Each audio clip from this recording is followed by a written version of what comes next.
Well, good morning. It's an honor to be the first keynote this morning, and I want to just introduce who I am. I am from the Kiowa Nation on my mom's side, and I'm Sephardic Jewish from Spain on my dad's side. So I grew up multi-ethnic, multicultural, and my mom always said that there were 4 colors of corn: yellow, white, red, and blue, or black. And those were the colors on the medicine wheel. And on the medicine wheel, all the colors were connected. And when you're more than one color, you're still corn, you're just speckled. So I'm speckled. I want to say that it's an honor to be here, and I'm going to talk a little bit today about eating our heritage. What does that mean? What is Native American cuisine? How did it evolve? Where is it going? What are we doing with it? And I want to say that the ancestral Native American food is a new paradigm, and this new paradigm is our key to indigenous health and wellness. I believe that by using ancestral foods in contemporary kitchens, Native communities can reclaim a new Native American cuisine on wild and cultivated foods of the past for health, wellness, and to solve contemporary health problems now and in the future. We, in essence, are going back to the future. So, what we can safely say from an academic standpoint is that Native people belonged to oral cultures, and that through these cultures, information was passed down from one generation to the next. Stories, histories, legends, myths. The elders imprinted these historical accounts on our youth. Where foods are concerned, women have traditionally served as the tribal historians. They commit to memory a body of past experiences and cultural traditions relating to food, how to prepare, how to gather, how to harvest. We also know how to fish, how to hunt wild game, how to find wild plants, which plants are edible, their names, their uses, their medicine. Food, in essence, is medicine. How to grow, how to prepare, how to store, all of these things, and a multitude of other information about food and its uses. Food is indeed more than just something to eat. It is many cultural traditions that are woven into the fabric of who we are, like a beautiful blanket of what it is to be Native American. Place-based foods centered around different regions. The Northwest Coast is famous for its salmon. The Plains cultures are famous for bison, how to use it, all the parts of it. Here in the Southwest, corn is the essence of life. Food revolved around specific ingredients from specific regions all over Canada, what is now the United States, Central Mexico, Central South America. So these indigenous cultures, we have survived, we have adapted to, we have thrived on foods that are native to a particular homeland and a particular ecosystem. Additional ingredients, and this is key, were acquired through trade with neighboring tribes. So when we think about what didn't we have, for instance, I'm bison culture, but what do I need to cure bison? Salt and chili. Chili acted as an antibacterial on the meat as it hung to dry. The salt pulled the moisture out so that it would dry. So what we didn't have, we had to trade. And originally scientists thought, well, Native people were locavores. They only ate within a short radius. That is not true. What we know, and we know this information through 2 kinds of sciences. One is a native science. And native science has never been given the credit that it needs. What is native science? It's called TEK, If you guys leave with nothing else out of my speech, remember those 3 initials, T-E-K. It stands for traditional ecological knowledge. And it's knowledge based on our ancestors. It's knowledge that is passed down. It's knowledge based on thousands of years of our elders figuring out how to do things, why to do things, protocol, things along those lines. So we take this cosmology and we take these facts and the management systems and the culture and identity, the ethics, the past and the current uses, and we meld them into a specific science that is passed down generation after generation after generation. Myself and other academics are really working hard to get this curriculum into the structure of our school systems, to give Native American science the validity that it deserves. Now, that doesn't discount Western science. Western science is able to look at an archaeological remain, take a substance, radiocarbon date it, and tell us how old it is. And scientists did exactly that. In 2009, scientists at the University of New Mexico found a substance in a vessel in Chaco Canyon, and they were able to radiocarbon date it at 1,000 years old. What was the substance? Theobromine. Does anyone know what that's the marker for? Chocolate. So chocolate was in Chaco Canyon 1,000 years ago. Pre-horse. How did it get there? It was walked there. What does that tell us? That the trade routes were much more extensive than a locavore, than a local radius, and that tribes brought ingredients from all over and traded what they didn't have with what they did. How do we do that now? I use FedEx Ground. We don't have to walk it. I have relatives, friends, and family in other parts. They ship me huckleberries, salmon, flat cedar, which we use in our ceremonies, and in exchange, I ship them tomatoes from my garden, corn, chilies. The trade routes are still alive. They never died. We have this ability to round out our cuisine and make it as diverse as it's always been. Native plants, which included both wild and cultivated, were used pre-contact. I'm going to introduce 4 periods of history today. And these 4 periods are what make up what is now Native American cuisine.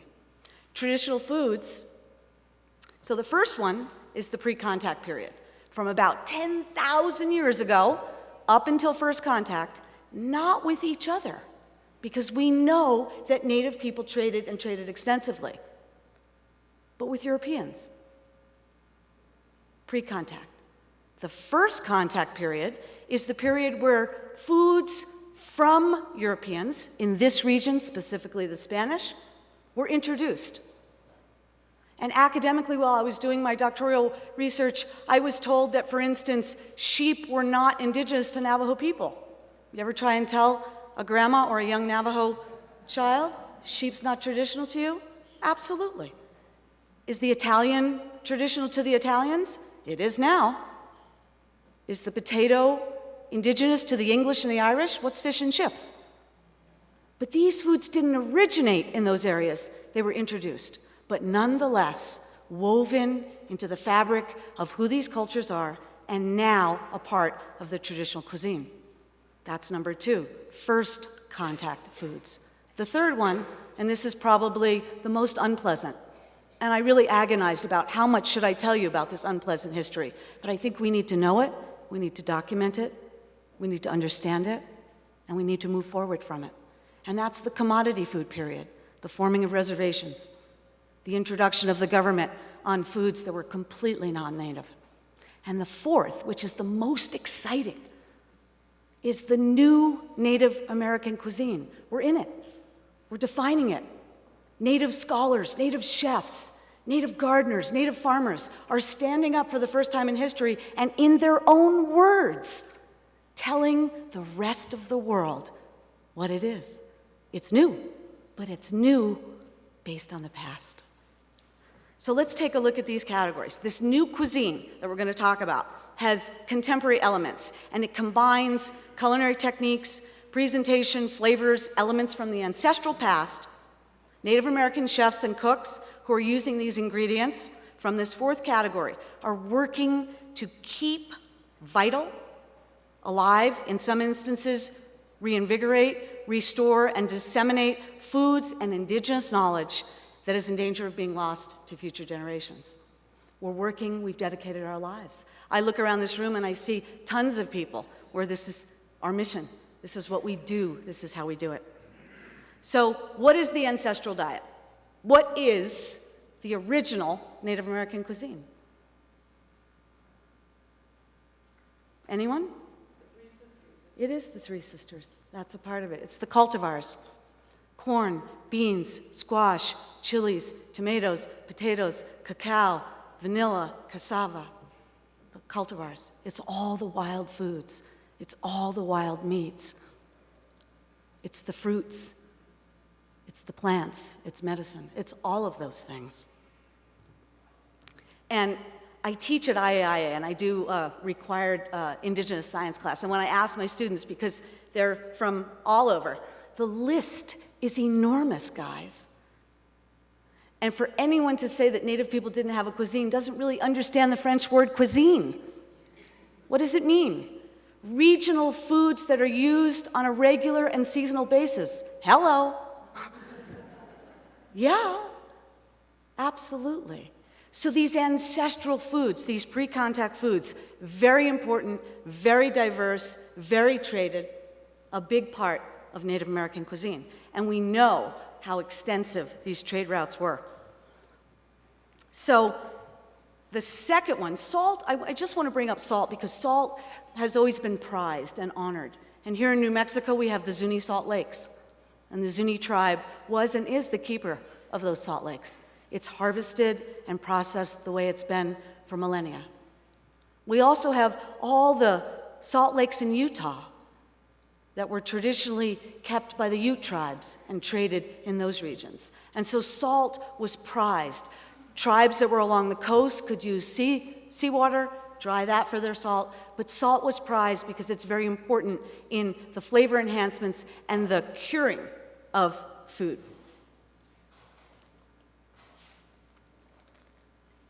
Locally harvested foods were stored, dried, saved, traded. Communities were able to have wonderful harvests. We have different types of growing, what we call dry farming, using no irrigation. Again, that's TEK, guys. This is the ability to learn how to plant certain seeds with elongated roots that were able to get water. What plants grew, how did they grow, what's companion planting? And then there's another type of gardening that's very important. I call it acceptance gardening. What is acceptance gardening? It's accepting what nature gave us and being stewards of that. Curing it, managing it, harvesting it. And plants know. They know when you harvest them. They know when you touch them. When you harvest the prickly pear, for instance, the prickly pear fruits know. So what does the plant do next year? It yields more. It knows. Native people have always been stewards and always been able to manage these natural resources, this type of acceptance gardening. Corn, very, very important. I call it the essence of life. It's the dominant grain to this continent. Wheat is the dominant grain to Europe, and rice is the dominant grain to Asia. This is our ingredient. And what's interesting is when corn was first brought to Europe, Europeans said, oh, well, we can feed this to our livestock. We can feed this to our animals. They looked at it differently than Native people. Corn is mother. Corn is maiden. Corn is nurturer. Corn is healer. Corn is sister. Corn is the essence of life. Beans, squash, and corn goes back almost 9,000 years. Beans coming in a little bit later, about 5,000. Squash coming in after that. So very, very, very important. And one of the beans, which is my favorite, and the Toka folks are here, is called the tepary. It's a Tohono O'odham bean. It loves the drought. It's a drought bean. If you overwater it, it doesn't produce as many bean seeds. There are scientists now saying that this bean has the potential to save the planet. In areas where drought is stricken, this bean has the potential to feed the people. It's a wonderful bean, higher in protein than any other bean on the planet. It has all the nutrients we need. It has high levels of oil, calcium, magnesium, zinc, phosphorus, potassium, and it's lower in polyunsaturated fat than any other food that we know of. It's very, very important. So if you have a chance during the conference, talk to the people from Toka and ask them about this magical bean, literally. So when we look at corn, beans, and squash, what's fascinating about them is not only do they make up a complete protein, in other words, every amino acid known to sustain human life. We could live off these three alone, guys. It might get boring. So we want to add some of those other ingredients, but they have everything. But it's not only what they provide us from a nutritive standpoint. They also grow in a companion way. Corn needs nitrogen from the soil. Beans give nitrogen. Squash has big leaves, and it shades the ground, keeping moisture in. No weeds can grow. And so together, they are also interconnected in the way they grow. These truly are gifts from the Great Spirit. They're high in protein, they're low in sugar, low in fat. They're considered to be, that's why they're called the Three Sisters, the creation story of foods that were given by the gods. But how they grow and how these nutrients is really about this medicine wheel, this circle of life. Chilies, I call the spice of life, very important to this region. But Native people knew two things about chilies. One, they have flavor. But two, they have medicine. What's the medicine? You can go to any drugstore today and buy capsaicin. What is it? It's an ointment or a cream externally to put on your skin. Sore muscles, sore aches, sore joints, arthritis. Topically, it works wonders. But it also works internally. You eat the chilies, and this is the Native American Activia. There was something before yogurt and Jamie Lee Curtis. Yes, and Native people knew this. You eat it, it kills all the bad bacteria. It's total probiotic. What else does it do? Little receptors on the tongue when you eat the chili go, hot, hot, hot. And the brain says, hot. And then your heart rate increases, and you start to sweat. And as you start to sweat, another trigger happens. And only chocolate, exercise, and sex do what chilies do. It's the best of the best. And so the body releases an endorphin. And as that endorphin's released, you go, right? It's an antioxidant. It fights off colds, diseases. Native people knew this. And so chilies were used all throughout the year to trigger this antioxidant response for healing, for wellness. Tomatoes, also originating in the south, brought to the north. And so all of these cultivars important during this very important period, the ancestral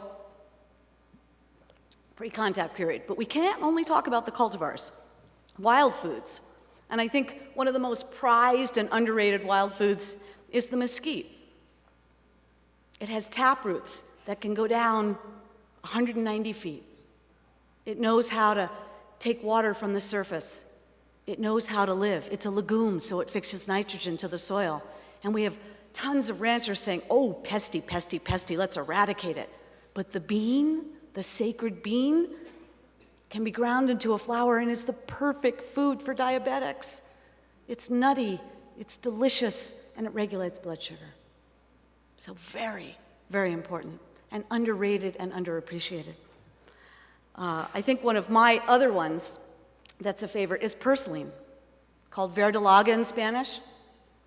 It's wild. We have all this marketing saying, get that Roundup out and kill it. Why? It's higher in omega-3s than salmon. Why would I want to kill something that's completely nutritious? Yes, it kind of grows in the cracks and in your driveway, and it doesn't follow a cultivar's path. I spread the seeds all over, and when the rains come, so does the purslane. There's an elder in Taos Pueblo who was a prisoner of war, and he knew this food because this food is sacred to the Pueblos. They've known it, they've used it, they understand it. It grows all over. And he saw this plant, and while he was a prisoner of war, that plant kept him alive and saved his life. It's very sacred. And so we need to shift how we look at things. And instead of a weed, it's a medicine plant. We don't need to kill it. We need to honor it. We need to see the grandmas bringing it to farmers market so that those of us that don't understand it can buy it, learn about it, grow it, eat it, share it. Very important. I've seen it at the Santa Fe Farmers Market, and even if I don't need it, I buy it just to keep the perpetuation of the women harvesting it. Because it's all economics, right? Supply and demand. If there's no market, there's no supply. As soon as there's a market, there's a supply. So we have to create the markets. Prickly pears, and I saw cases in there, so someone's doing something fun with prickly pears today. One of my favorite foods, packed full of nutritious. And that mucous membrane, that cactus slime, so to say, regulates blood sugar. That's why agave's hitting the market and raging in the rest of America right now. Why? Native technology. You can use that instead of sugar. It doesn't spike your blood sugar. It's the perfect food. So we need to take this knowledge. Indian tea might be called Pueblo tea, Navajo tea. I call it Indian tea so it's fair because all the tribes know how to use it. But these wild foods, the saguaro. And what's interesting about the saguaro is the tribes down there used their TEK, built a long, simple stick with a little piece that goes like this across, and they can just knock off the fruits. That's TEK, guys. One of the ancestors figured this out and passed on that so that we now can build the tools to harvest that. What's fascinating is when we revitalize these ancestral foods, we don't only revitalize the food, we revitalize all the traditions that go with it. The sticks, the songs, the recipes, the prayers, the baskets, the pots, it's all connected. So you revitalize one, and it revitalizes everything associated with that. So very, very important. One of my favorites, chokecherry. Very important to the plains, but chokecherry grows here. And when I didn't have any on my land, I live out in El Dorado, I planted some. And now it loves all around my house. I have tons of it. Harvest it, process it, freeze it. I have prickly pear syrup, juice, all year round. So we can use these sacred foods as our edible landscape in our yards so that they have a purpose. We can plant these foods so that they live with us and we can harvest them. The wolfberry, which really is the important wild food that grow all along the Rio Grande. And as these invasive species like the Russian olive and the tamarisk was introduced, it choked out, literally, some of these indigenous plants. Now, we see stewards along the Rio Grande eradicating these invasive species and bringing back the medicinal and indigenous plants of this region.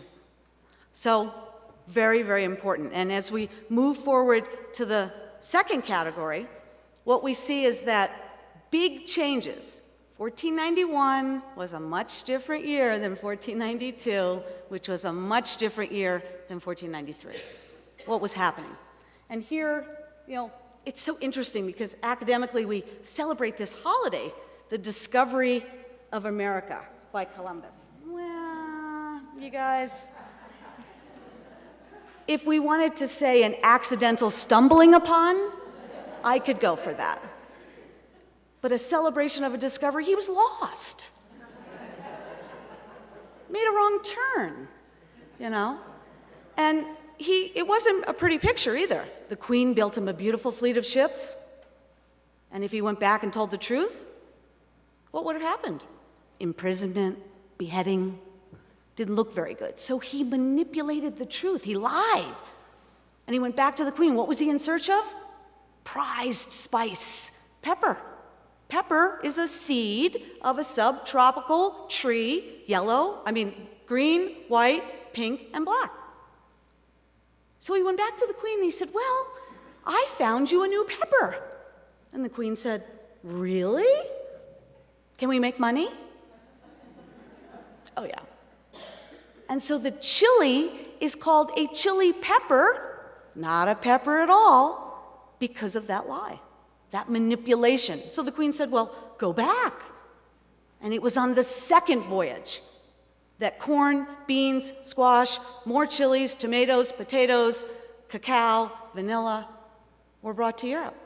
And now we see them woven into all of these European cuisines.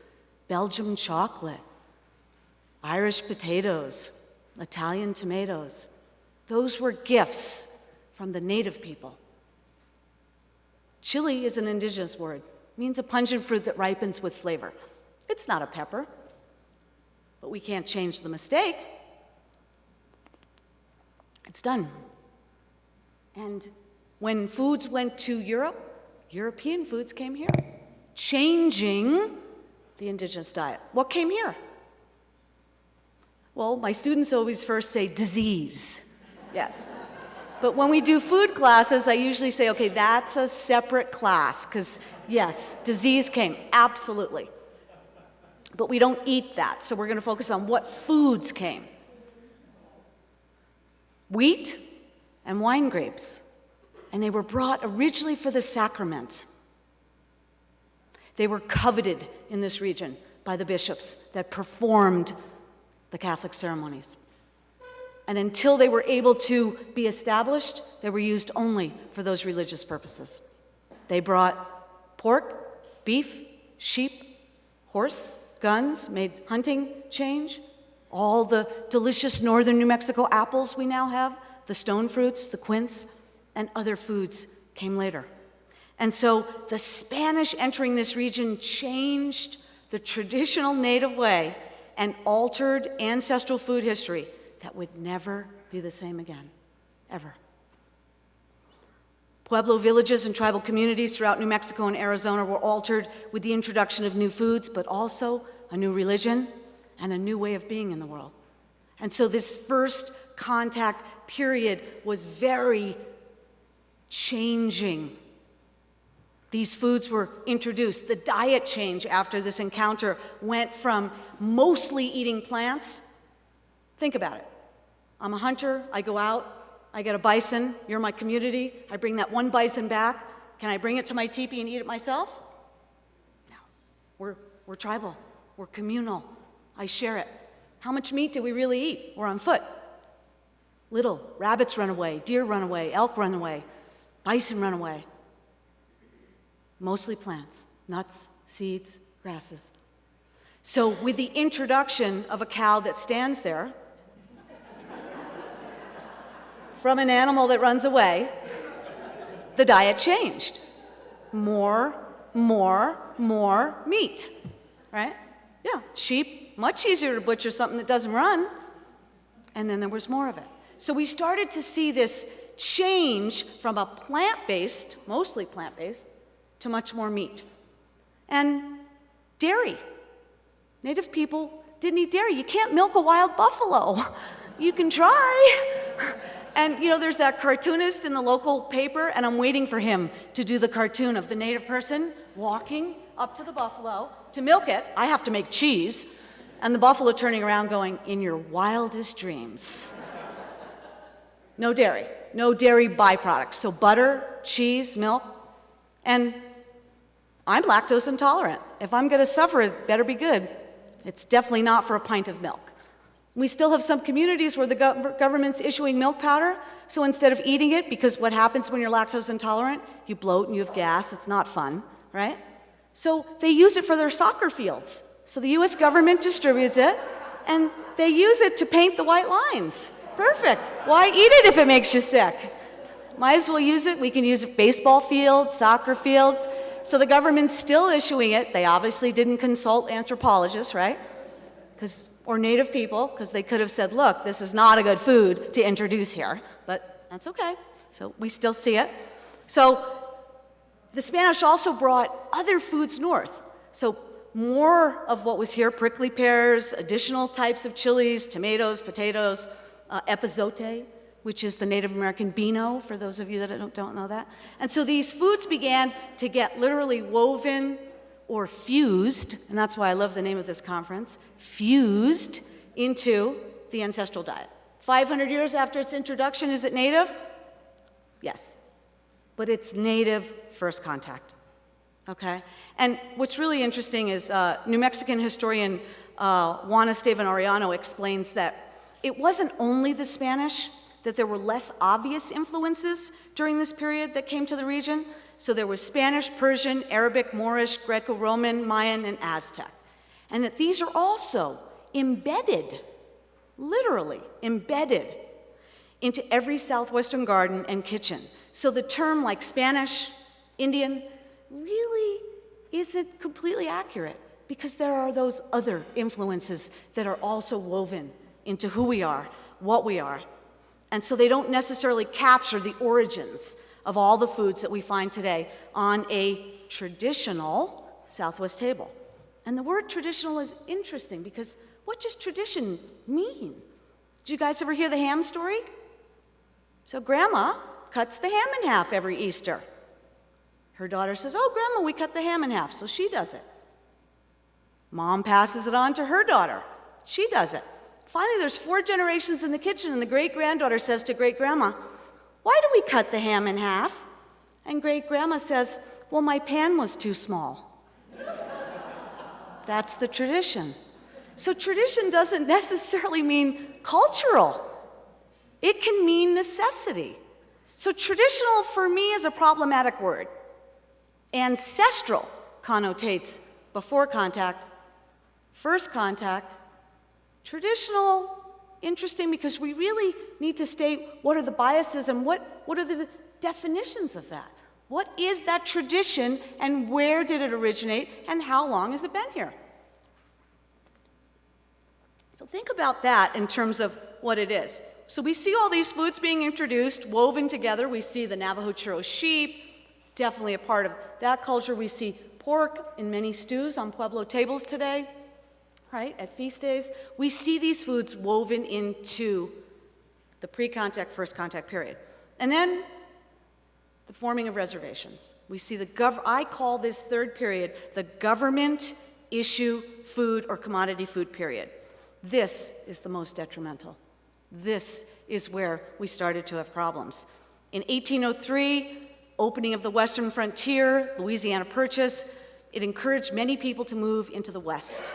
Traditionally, what was Indian country, Congress initiated the Federal Indian Removal Act of 1830, which evicted more than 100,000 Native Americans east of the Mississippi River to Indian Territory, Oklahoma. My tribe was one of 57 tribes located from our ancestral homelands into a region that was completely unfamiliar, and the government gave us corn seeds and said, here, farm.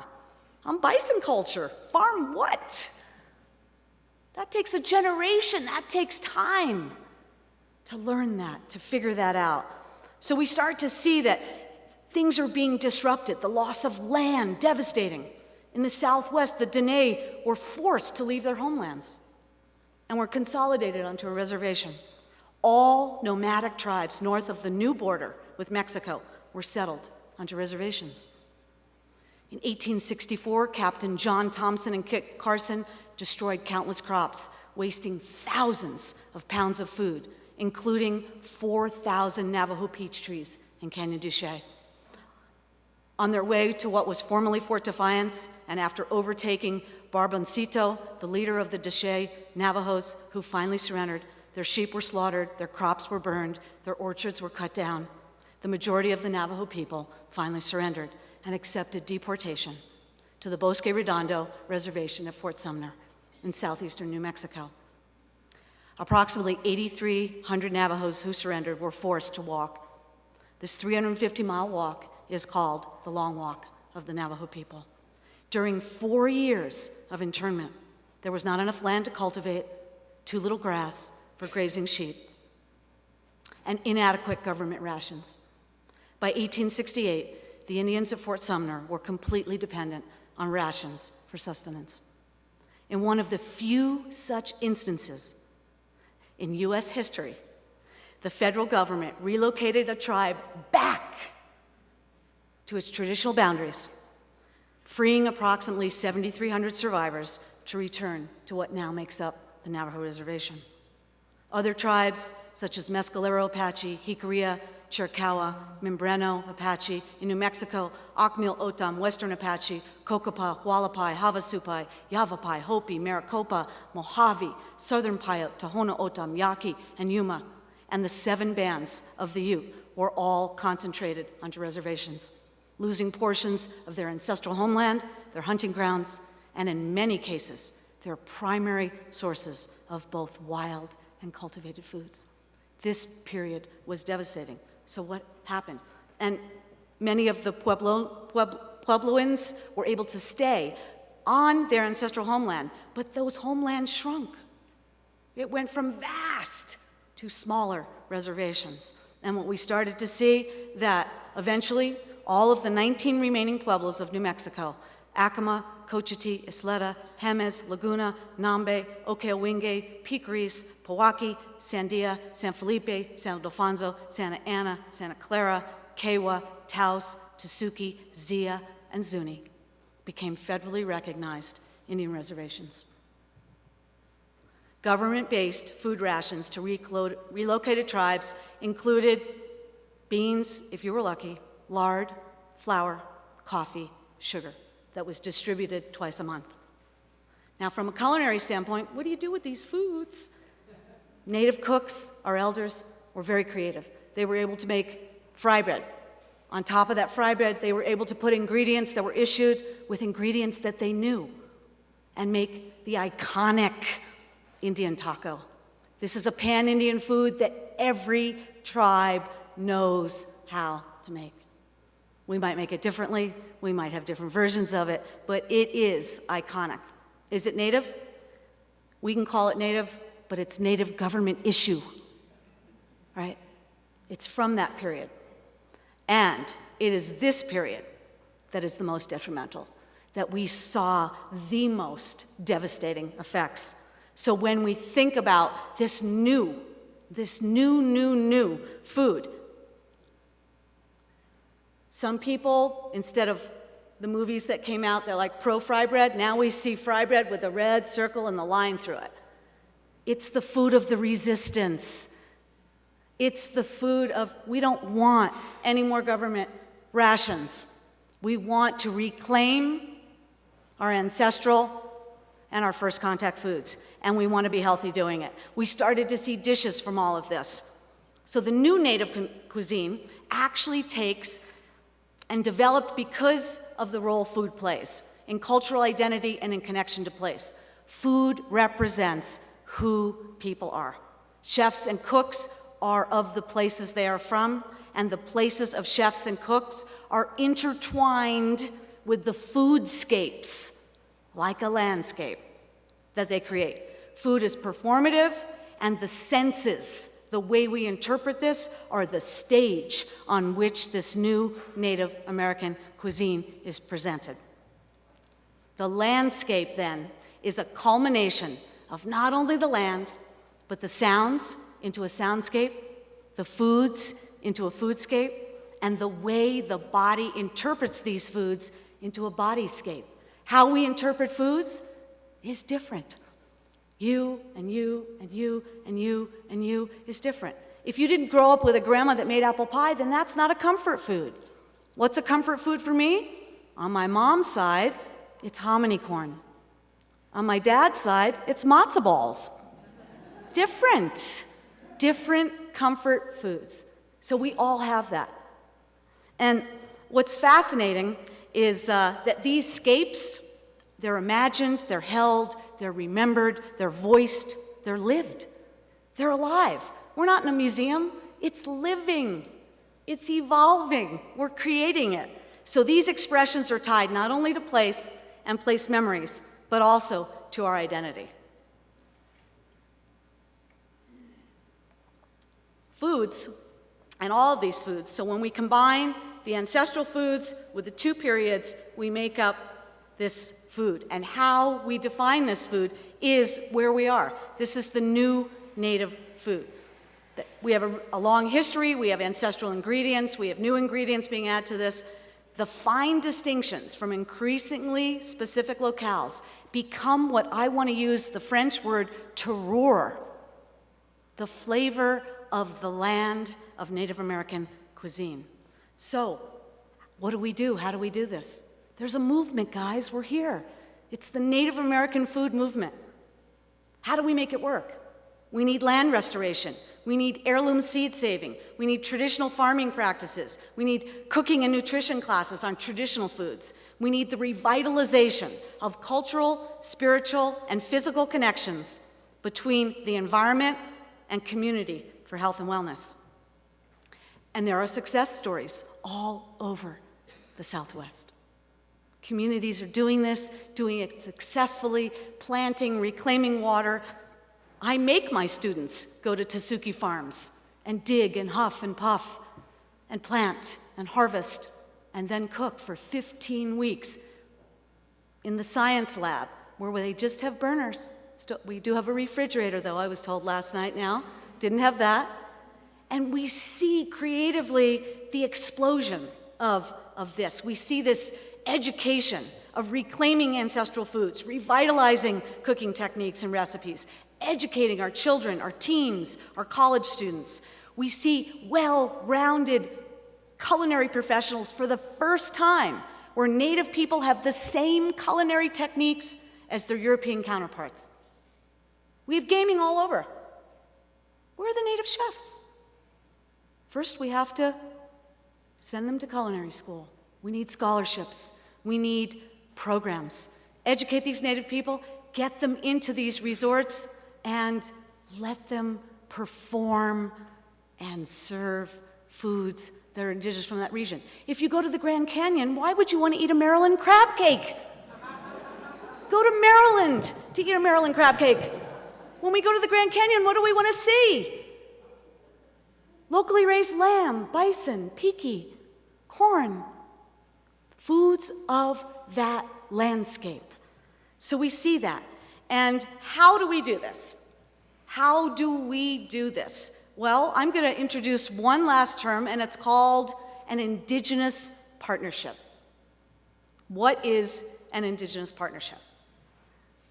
An indigenous partnership is a partnership where the indigenous agenda takes priority, where people can come together and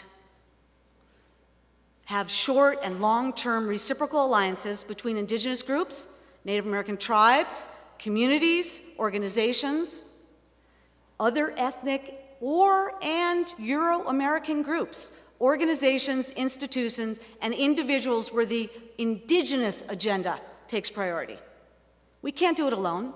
If I live on the Rio Grande and I protect my section of the river, and someone to the north of me is polluting and someone to the south of me is polluting, am I making a difference? No, this is where we come together as four colors of corn. We listen.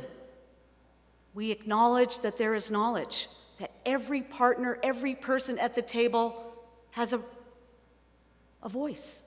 Even 5-year-olds, they say the most amazing things. We acknowledge power. Every tribal sovereign nation has its own hierarchy, its own position of power. We respect one another. We take the time. You can't come into a community in 6 months and do something and then leave. It's long-term, guys. It's long-term. Reciprocity. Everybody needs to be respected and shared in this. And everybody needs to walk away feeling like they made a difference. Yes, there are tons of shows out there, doom and gloom. I can't wake up every day feeling I don't make a difference. I know I make a difference. I know in my catering company, when I show my staff how to compost and recycle, and we put back those foods to the land, that I am their role model. I buy from native communities. I buy native processed foods. I will be buying native sparkling wine. And then I serve them. I process them. I honor them, and I respect them. So the connection between Native people and foods are inseparable. It is with the human touch of hands that we tie together the traditional cultivation and growing of food and the preparation of these foods for generations to come. The use and knowledge of our ancestral foods is the key, where we can use the knowledge of the past to take us into the future, where we are healthy members of all of our Native communities, where we can play an active role in this movement, and we can all work together to revitalize our Native American foods into the new Native American cuisine to accomplish this goal. There are chefs, there are farmers, there are gardens, there are academics. This room is the change. This room is how we do it. And so I look forward to the rest of this conference, to getting to know some of you, to talking with you, to implementing this change, and to making us all healthy and well human beings. Thank you.